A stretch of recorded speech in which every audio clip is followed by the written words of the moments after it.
dude, look at this. Look at your setup here. This looks like you're about to film a documentary or something. Yeah, if you saw the other side, you'd really see the truth. Me too. My wife goes, "Oh, you got to get one of these lights. You got to get the." I'm like, "You're out of your mind. This No, stuff is all bullshit. You got to get a mic." I'm not doing. I hate that stuff. no, it's great. There's a light that you would hang in your garage if it was like 1986, sitting right in front of my face. That's how I do it. I love that. I love that about you. One of my favorite drummers of all time. Hey, I like you already. I mean, I knew we would get along. you're just that guy because god dang it, you were in everything. You were in every band that I like that's ever existed. So that helps. Your wife must love what a kiss ass you are. I'm so single. If you're single, I'm okay. so single, Tommy. Well, Let's just be honest here. Maybe there's a reason for that. I can't help you. I can't help you with that. No, you cannot. Nobody can. But man, I'll tell you, this is great because I'm gonna actually next week gonna see your band here at Knuckleheads on August 16th. That's You're right. making America rock again here with Tommy's Rock Trip, and we can't wait. You're gonna play with a good some buddies of ours called Otis here at Knuckleheads, which I don't know if you've ever played here before. What a venue it is! It's tailor made for you and your band. I hear nothing but great things. I like anything called Knuckleheads because I am in rock and roll, and that's about all you deal with is knuckleheads. So I'd like to think myself outside of that box, but probably not. You got to be a knucklehead to get in this business. So I mean, I've been to that place. I've never played that place. I've walked in it for about 10 minutes. And it's so cool. It's like a honky tonk meets rock and roll meets biker, which is like perfect for what I do. It's so perfect. It was like we're made for each other. So I can't wait to come to Kansas City. Kansas City always rocks. I've played there numerous times, and the attitude that exudes from a Knuckleheads, that's the kind of place that I want to play. So we are going to bring heavy duty rock and roll to Kansas City. And I'm looking forward to seeing hopefully my future buddies, Otis, who I hear nothing but great things. They're awesome. You're going to love it. And like, just talk about the attitude of this band here and kind of putting this band together and where the idea came to put together this Tommy's Rock Trip idea to be able to unveil and to be able to put out all this great music that you've been a part of and all these wonderful bands. And I'm assuming that it's just a full on assault of every great, act you've ever played with and probably on into, and then some, right?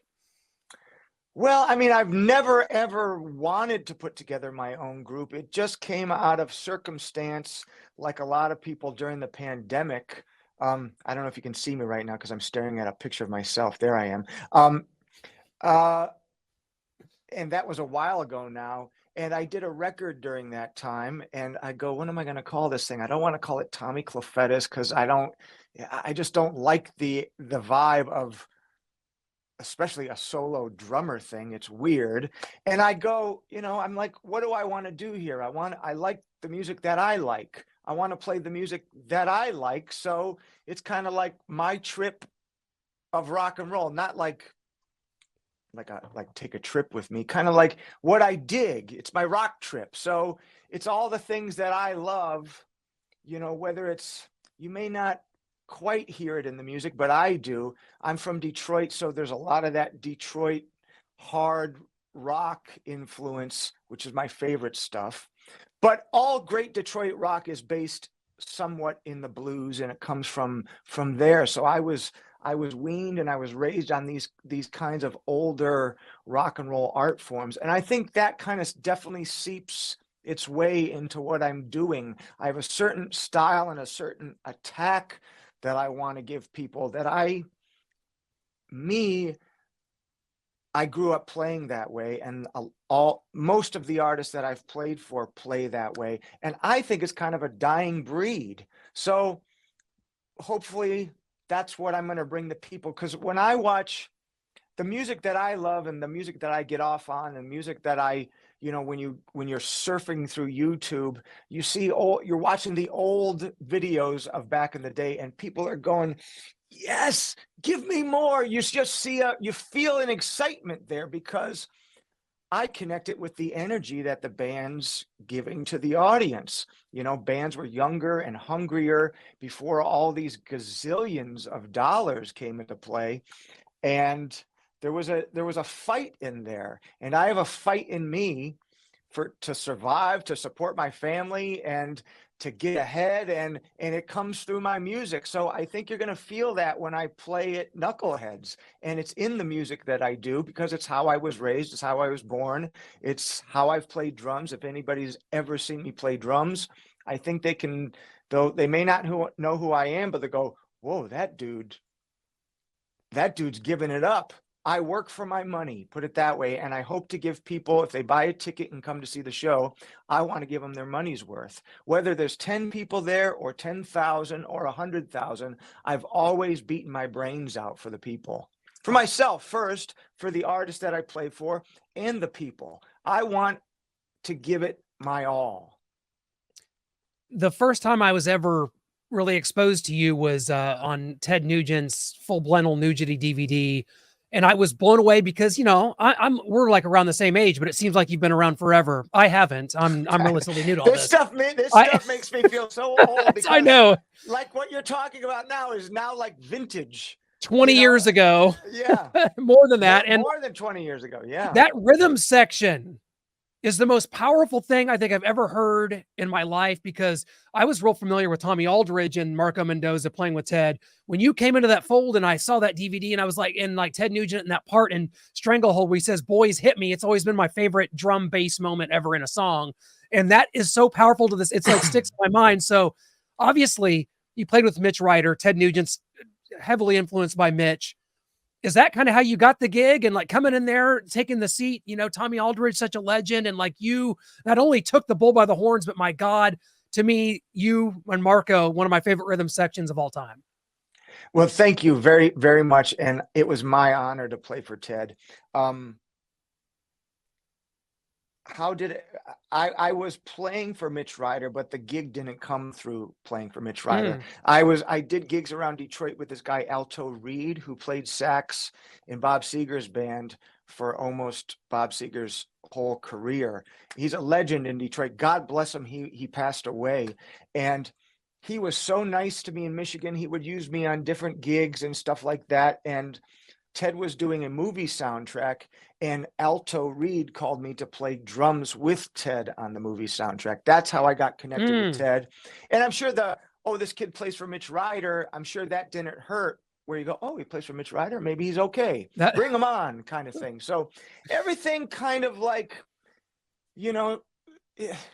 like you said, I've been doing it for a little bit now, and things that happen sometimes happen for a reason, and sometimes you want things or you think you want things and they don't happen, and sometimes those happen for a reason. And I was meant to play for Ted. We really connected well. I learned so much from Ted, and Ted he understood what I was doing, and he understood how hard I worked, and he appreciated it, and he welcomed it, and he celebrated it, and we still talk to this day. And when I look back and I watch a clip of that Full Blendal Nugety, I see a kid.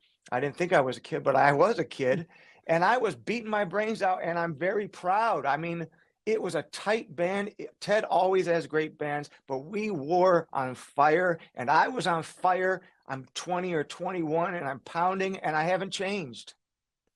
No, and that's what's great. It's something about rock and roll that you're either, there's better drummers or there's different, but certain people are born with certain energies that they have. And I was born with a certain energy when I play that I can bring that. And I fit with certain people, and I felt good in my fit with Ted, because God knows Ted is an energized dude.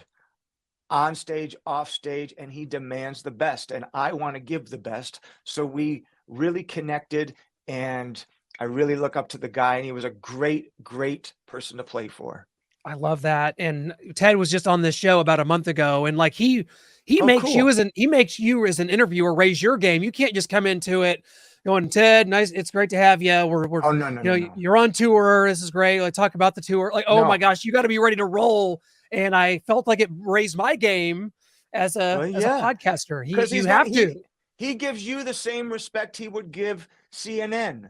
You know what I mean? I mean, he takes everything the same. which is a Detroit thing, man. It's like how I was raised. If you're going to do something, what time did I click on this interview? What time was our interview? It was like 1:00 on the dot. Yeah, exactly. What time were we supposed to be on? 1:00. That's what time you're supposed to show up. That it's called, it's things he talks about, work ethic, being on time. If you're going to do something, do it to the fullest. And when you don't come from a silver spoon in your mouth, it's something I'm a father. I'm going to teach my daughter. You know, I've learned so many things through who I've worked for, learned so many things through music about how to conduct myself and hopefully be the best person that I can be, whether it's playing drums or being a dad or teaching the young guys who I'm playing with now how I do it and how I want it. And you're going to do it again. You're going to do it again. And sometimes you can get beat down by that. But then once you work your way through doing things properly and the proper channels and you start to get it, boy, do you get confidence out of that. At what point did you realize your versatility was starting to be noticed? You wind up playing with Rob Zombie, with Alice Cooper. You start doing these things. Did you feel that your versatility and that your reputation started to really get around? And like, were you able to, and what was it like when people were like, okay, I'm playing with Ozzy, or I'm playing with Rob, and now Ozzy wants me. I'm playing with Alice, and now these, like, was that hard to differentiate which gigs you wanted to accept? That's a good problem to have, I guess. No, and I've never felt that I was in demand, or I never felt like the guy, or I never felt I was on top or down. It's a never-ending struggle, the music business. And you gotta, doing what I do, I'm what you would call a sideman musician. I'm not a rock star. I've been fortunate to play for rock stars, but it's a never ending, all those kind of things, they sound like it's back to back, but there's a lot of dips and peaks and valleys in between to keep going and get where you want to go. I remember playing for Ted and other people would go do gigs and I go, well, when is somebody else going to call me for a gig? I felt that way during, when am I going to get a call for a gig? And it's just things have to align and timing has to, sometimes I still have to tell myself these things, you know what I mean? It can get really, it's just like anything. It's life, man. It doesn't always work out perfectly, but at the end, when you take a step back, you go, wow, that's as it was, should be. But being able to play for different people and play for artists that I love and I respect. Nugent was great. Then I played for Alice, who was totally supremely professional and doing something different. And then playing for Rob for numerous years, who's another. Everybody has their own take, but hopefully reaching the same goal of being professional and you all fit together in an organ. It's like being on a sports team. You know what I mean? You all have your little piece and you bring certain things to the table. And of course, playing for Ozzy. I mean, Ozzy is exactly the same way. He's totally professional. He's totally supported what I did, and it was a total honor. It's all been awesome things, and all of it, each step of the way has made me rise to the occasion. You know what I mean?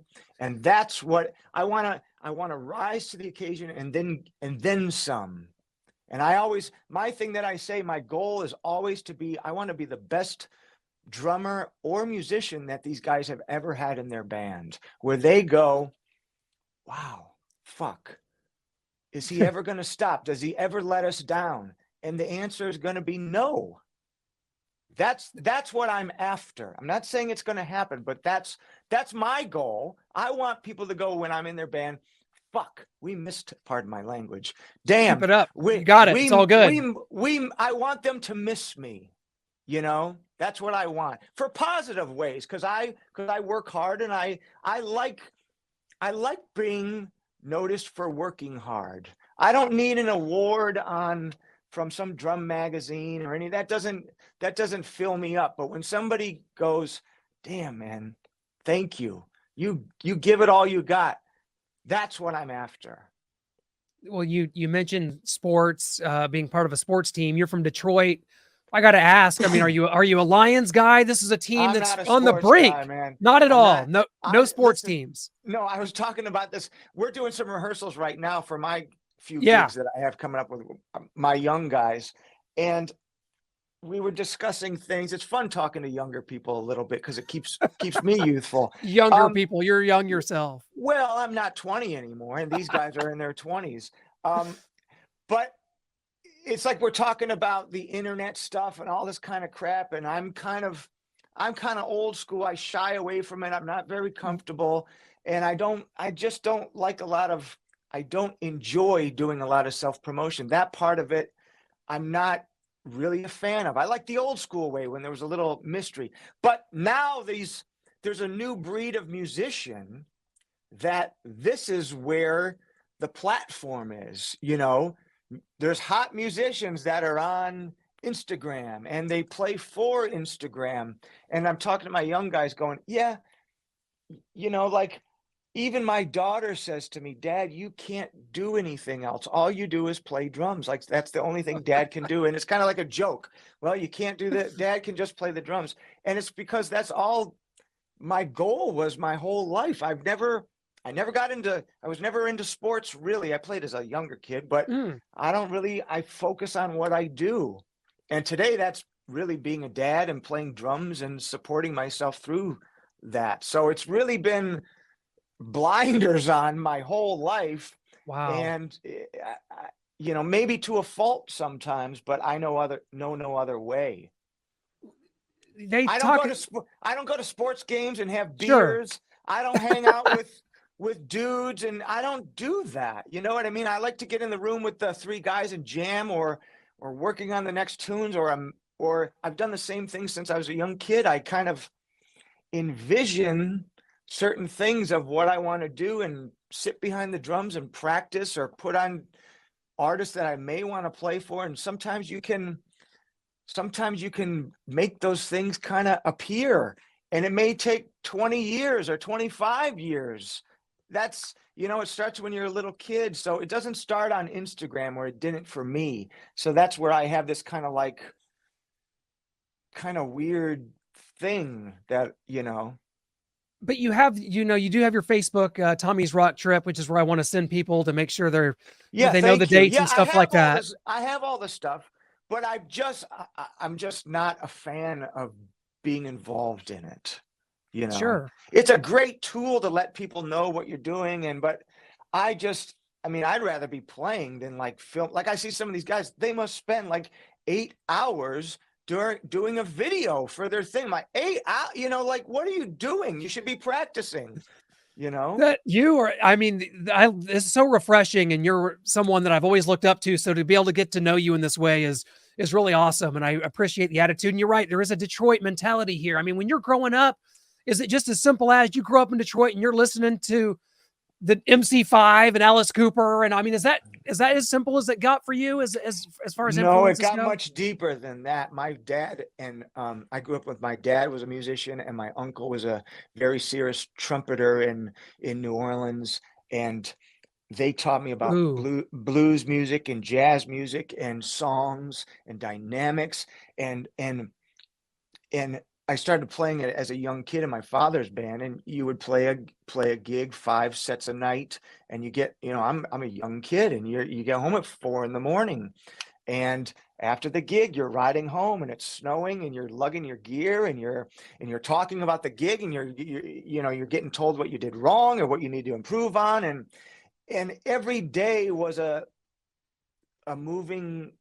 step forward in chipping away at the stone. So I started the grind of it all very early. So it wasn't just la-di-da-di in the garage with my buddies. And I started working early and really taking it seriously. And I know I'm known as a rock guy, but I really think playing music is an art form, and I take it very seriously. It's a craft, and it's something that I'll never reach my destination. It's an endless thing that I'm molding myself into, hopefully the perfect or the best I can be, of course. So it was never just like listening to MC5. I listened to a lot of, Louis Armstrong from my uncle, and Dixieland Jazz. He was trumpeter in New Orleans. He was actually very personal friends with Louis Armstrong, and he passed away, God rest his soul. But like certain things from my family and growing up young, I take these lessons, my uncle was very serious about his music. He would practice every day, and I would watch him, or I would watch my father do a gig, and I would see these things, the work ethic and the over and over, and it just seeps into your soul.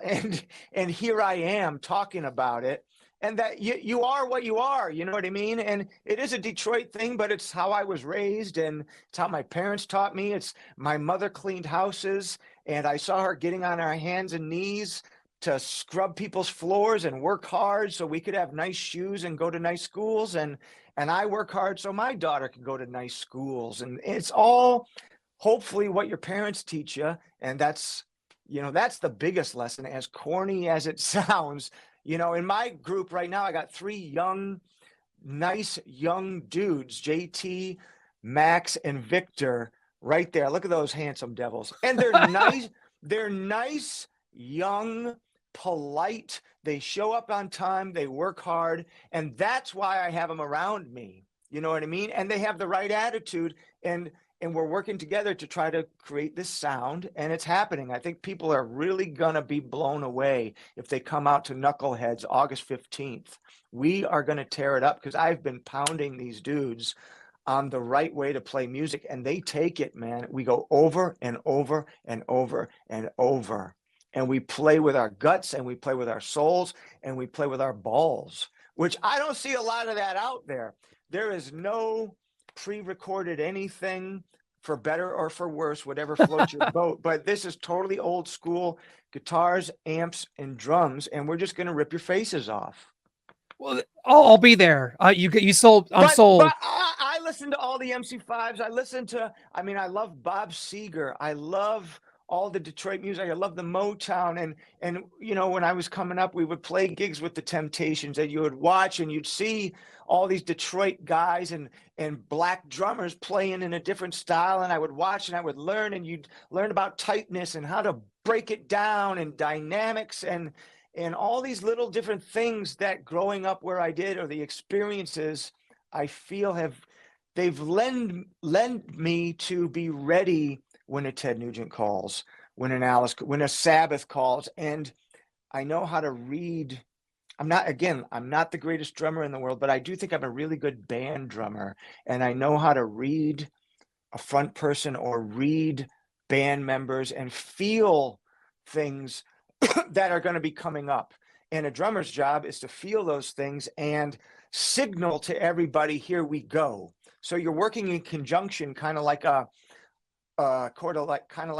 conductor in a way. You're controlling the sea of musicians on where you're going. So there's really no guessing room. It's kind of like telepathically letting everybody, here we're going to the next section. We're going to bring it down. We're going to get louder. We're ending.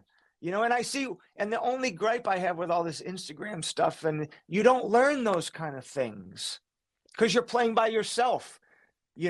I've had so much experience from a young age, that when I got there, I was basically ready. And then I did that for a while, then I was basically ready. And then I did that for a while. But when you're sitting here filming yourself, and then, no, I didn't like that, and then you do it again, no, I don't like that, do it again, in your full-on TV studio in your bedroom, it's a different talent. You know what I mean? I wouldn't be as good as doing that, but I can do a gig. So I guess we have our own places. Just be careful if you want to be a band drummer, play in bands. It's like you have to fail. I feel like when there's no option for failure, when there's no criticism, when there's no guy, a Ted Nugent and Alice Cooper, Rob, that's such tightly oiled machines that you got to be in it.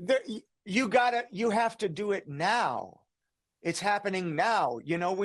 When you start playing with anytime you're playing with professional people, it should be done right this time. You're home, and then you rehearse on your own time. And when you get to the bandstand, it's time to perform. You don't get to redo it on the bandstand. That's it. So you don't get that immediate what's the word I'm looking for? Gratification. No, it's do or die. There's no Yeah. do or die when you're filming yourself. The pressure cooker. Yeah. And I think that's really interesting. And you were kind of involved in that a couple years ago as Motley Crue's tour begins, the stadium tour. And it's been 2 years in waiting as COVID has thwarted it, I believe, twice. And then Tommy Lee's injured, and you've got to come out. I mean, show number one, 5 or 6 songs into the set, and finish the set and played some shows. Like, what was that experience like? Because you talk about being ready to go. You talk about being a guy that's going to be there. And that was the ultimate example of that. And you had to be there literally in waiting and then thrust into action. I mean, I got about 36 hours notice, and then I was on stage with them. It was a very unfortunate accident. Tommy broke his ribs, injured himself, and he couldn't play to the fullest. And am I ready to learn a full set in a day? Am I ready to go play a stadium? Do I have enough experience to deal with the whole production and fire and dancers and 75,000 people and cases moving everywhere when you've never even played with these guys? You know what I mean? So it's again where experience comes in. That's why I've always done, coming up, I played with a lot of people. Experience is the key to anything. So you watch anybody, you can kind of see that they've put their work in. You know what I mean? Okay, let's say you got a podcast. What did Joe Rogan do? Did he just start there? Or was it all this building to learn how to talk to people? Or Howard Stern, how does he know how to get something out of people? They know how to reel you in to get whoever's speaking about things they would probably never say on another station. You know what I mean? So it's all, do you want to be great or do you want to be average? Average is kind of a nice place to be because you don't really get picked on when you're average. Oh, he's a good drummer. What a nice guy. You know what I mean? That wasn't what I was after, because when you really do something, people are going to love you or they're going to hate you. And that's a balance beam. Oh, he sucks. Or what are you talking about? I just saw him. He was great. There's more of a contest there, I've noticed. But when you're mediocre, you don't offend anybody. You're one of the guys. You know what I'm saying? Sure. And we know the gigs that you've had, and it's prodigious. It's so prolific, and you become known as this guy that's so reliable. You're so good. You hit so hard.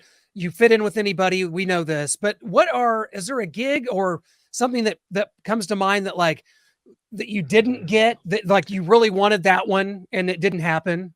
There's been a few times that things like that have happened. And like I mentioned earlier, maybe they don't happen for a reason. Sure. You know what I mean? And I've gone to do certain things where I go, there's no way I can't get this gig. There's no way I shouldn't get this gig. There's nobody better or more prepared or more ready and put in more work or wants it more or who's going to do a better job.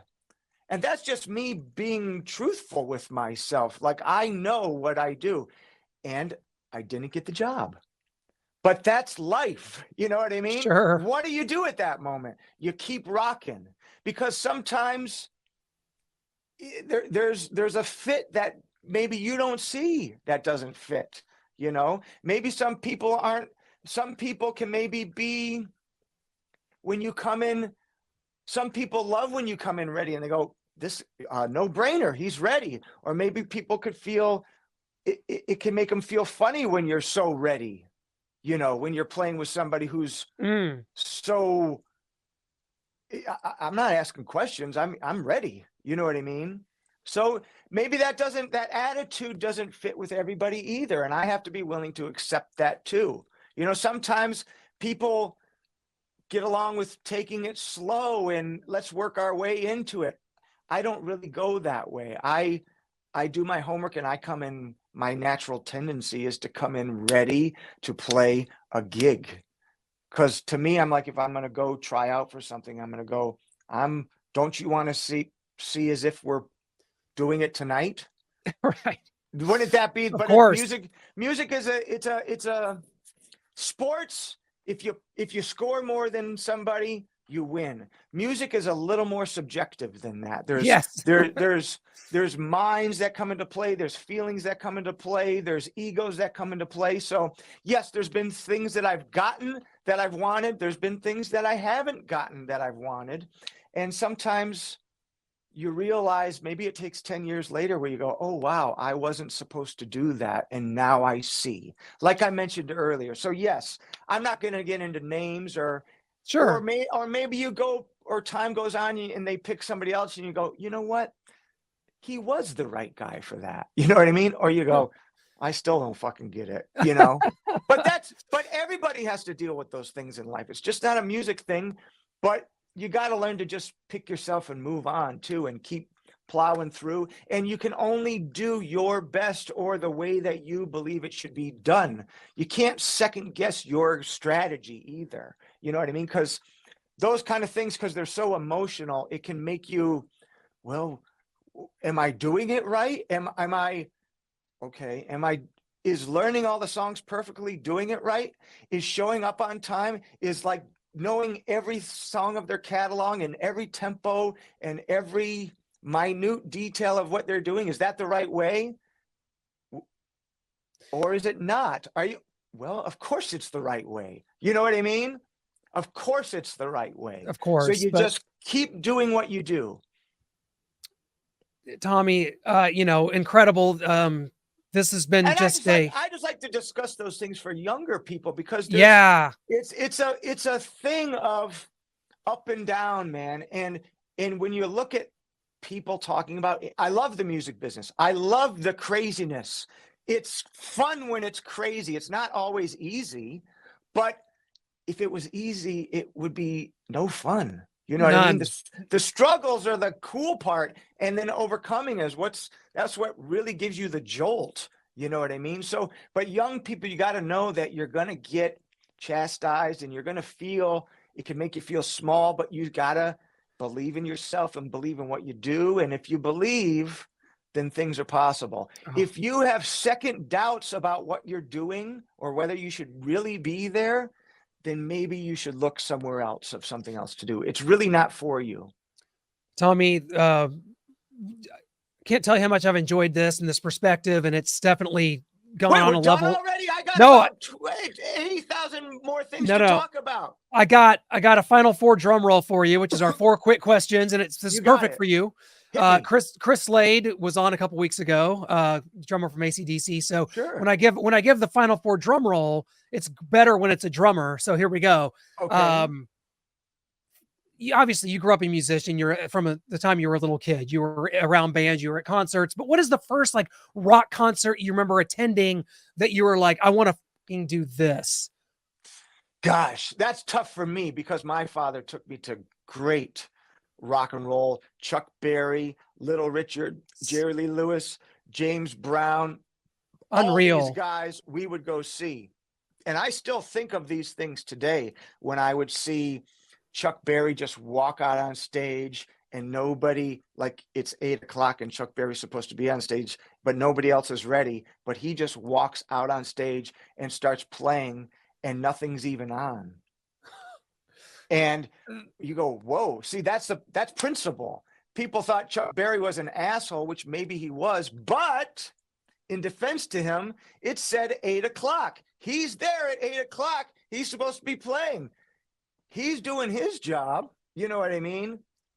Again, I'm Sure. not saying it's right That or wrong, but it's just something to maybe put in your memory bank to be aware of, you know, or seeing James Brown at the state fair and like these horn hits in this band and the way he led bands and dealing with different musicians and always having great bands. Or but the first concert that I went to on my very own, that was kind of more my thing, I think, was David Lee Roth's Skyscraper tour ooh. at the Palace of Auburn Hills.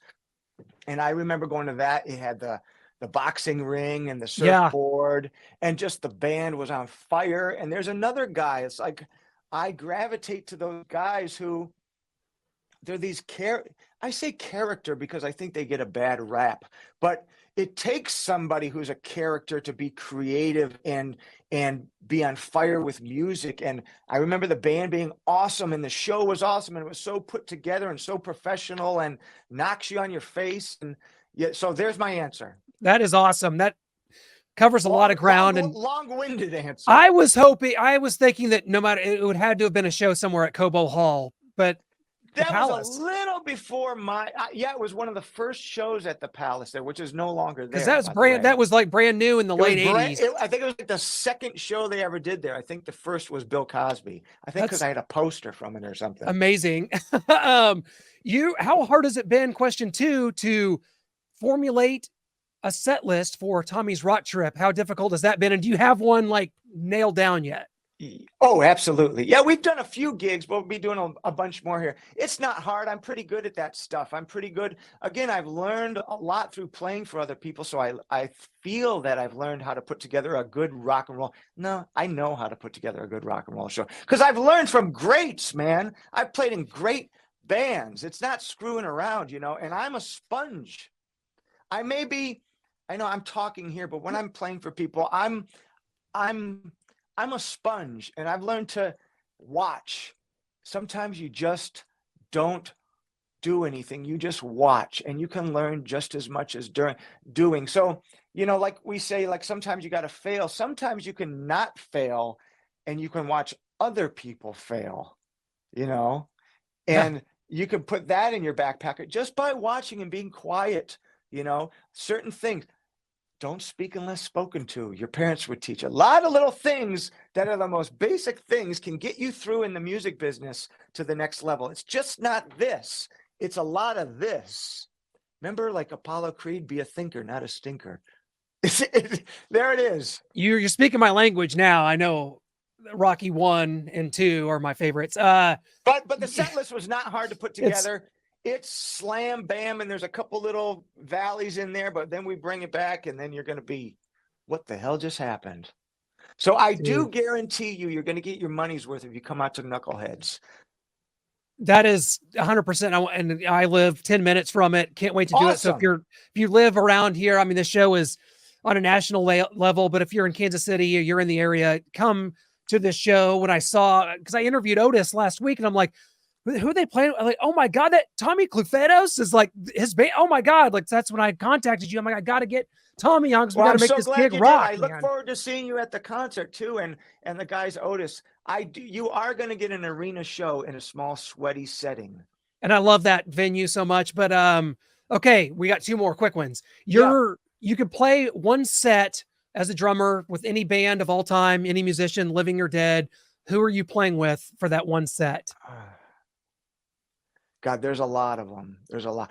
I've always wanted to play for Bob Seger. I have always wanted to play drum. One of my good friends plays drums for Bob Seger, so I feel awkward saying that, but I would like to play I do love his music, and it's like ingrained in my soul.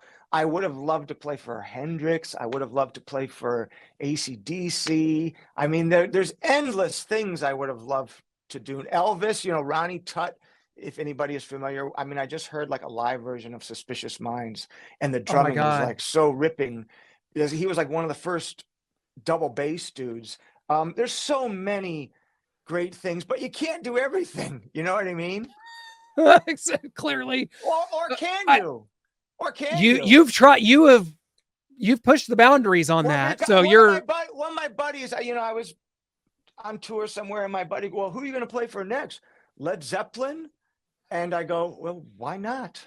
I mean, that is my kind of like, I could do it. I remember somebody saying, anyway, I won't get into that, but it's like, why not? I feel I can do it. Somebody's got to do it. That was always my attitude from being a kid. I remember just being a kid, going to these concerts and watching David Lee Roth and watching Alice Cooper and going, I may not be ready yet, but I can see. Remember how I was talking about, I've envisioned what I remember being a kid, being at Pine Knob, which is one of the Palace in Detroit, and envisioning I can do that. I can't do it just yet, but I know I will be able to. So and then I would get inspired Love and it. go practice more. And like very quickly you get middle-aged like I am, and hopefully you do your homework, and some pieces of those dreams can kind of connect. That's the coolest part about music or sports, or if you want to be a doctor or just dedicate yourself, is the message. Last thing, we'll get you out of here, and we'll be looking forward to seeing you Friday, Thursday, the 15th next week at Knuckleheads. What, in your opinion, the greatest rhythm section or your favorite rhythm section in rock history? Favorite rhythm, God, man, a lot of bands have had great I mean, you were in one that was AC. pretty good. You've been in a couple that are pretty good. Yeah, I mean, playing with Geezer, Tony, Geezer, and I mean, Geezer I and can't. Bill Yeah, Ward. I mean, and Van Halen. God, when you talk about musicians working together, like, Underrated, and yeah. it's not. I want to say it's underrated. The word, Well, I one of the mean, Mike most Anthony and Alex Van legendary Halen. bands. Yeah, I but just, the individually underrated. But you can't mess with Van Halen. You can't mess with AC/DC. I mean, but then there's so many other things. But when I listen to some of these, the real deal, Freddie King, I love Freddie King. And a lot of people aren't going to connect this music the same as the Rolling Stones or sure. black music, man. When you listen to Little Richard or you put something on and you hear that is rock and roll. That is tight. James Brown is tight. It makes all these other white, and these are great bands. They're great. But the other stuff is better. I don't care if it's more popular or it's made more money or it's or the songs were better. When I'm talking about pure talent, it goes back to those original, coming from the black community artists, and some others, like a Jerry Lee Lewis is just as soulful. Stevie Ray Vaughan is just as soulful. It's not a black or white thing. I'm not trying to do that. Of course. But that's the real rhythm sections there. So when I listen to Muddy Waters or I listen to stuff like that, or Freddie King's band, and I was in the Nashville airport not too long ago, and I was just standing there, and there's this nice looking black dude, and he was dressed cool, and he had a black fringe coat on, and I just stopped and I go, "Hey man, you look cool coat." And then he comes up to me a little later and he goes, "Hey, are you a musician?" I go, "Yeah, I'm a musician." He goes, "Oh, I'm Benny Turner. I'm Freddie King's brother." I go, instantly, I go, "No way. The Sugar Bowl, and you had the big afro, and he played the Super 6 reverb, and your drummer, he wore the tie-dye shirt, and we got into this." He couldn't believe I knew who he was. Wow. And he was so cool. But this guy could play the bass back in the day. Like, there's so many musicians that, because it's timing of things, that the rock got so big in the 70s and the 80s, but before that, a lot of these guys they're forgotten, and it's kind of sad. You know what I mean? But it doesn't mean that they're any less. In fact, they're greater than that peak of rock and roll on the talent level. At least I think so, because that's where, when I hear that stuff, that's what I try to pull into what I do. The Rolling Stones are great and Led Zeppelin are great, but I listen to where those guys got it from. You know what I mean? It's like that music was. You're just gonna sound like a bad copy. It's like if you, I listen to Sabbath. I know every Sabbath song. Yeah, but do you know? I really connect with guys like that more because I know what their influences were. I am a student of music. I study music, and I have dug into the history of what rock and roll is from. And what is it from? Blues had a baby and they called it rock and roll. So so you really you can go to the next level with it if you want to. But yeah, amazing rhythm sections, of course. Pick your favorite and study, but then where did those guys get it from? So you're not so one-dimensional with it. I love that. And because of people like you and Ted Nugent, back in the day, I remember him talking about all these artists, and it really influenced me to go check out, a Muddy Waters and even Little Richard and all these things. And I'm so glad that it gets still brought to the forefront because Yeah, I connected with Ted. He knew he could play a song like that, and I would know it. He go, "How do you know that?" I go, "I know it because my father raised me on that stuff." It's And it's just kind of like, well, that was kind of. It's weird that I'm playing with a guy where I was raised on this, and how some things just connect, and then some things don't connect. it And is. again, you just got to do your best with what you're given, and hopefully it leads you to the right path and you're happy. But I'm going to be happy August 15th playing my music with Tommy's Rock Trip. And I do guarantee I'm going to sweat. You're going to dance. My boys are going to work hard. It's going to be loud, proud, tight, American. Look at that background, American rock It's and for roll. Isn't you, that brother. perfect? Perfect. I love it. Because it is an American art form. It's taken its way everywhere around, but rock and roll is an American, and jazz is an American invention that we did invent, and we should pay homage to all the people who were there before us. Tommy Clufetos, one of the greats. We will see you next Thursday, August 15th at Knuckleheads in Kansas City, brother. Enjoy the rest of the tour. I know you got a lot of dates coming up. Stay tuned to Tommy's Rock Trip. You can see all the information, and I've enjoyed it so much, Tommy. We'll catch up again Clint, thank soon, you my so friend. much. I appreciate it. Thank you, buddy. You bet. Thanks a lot.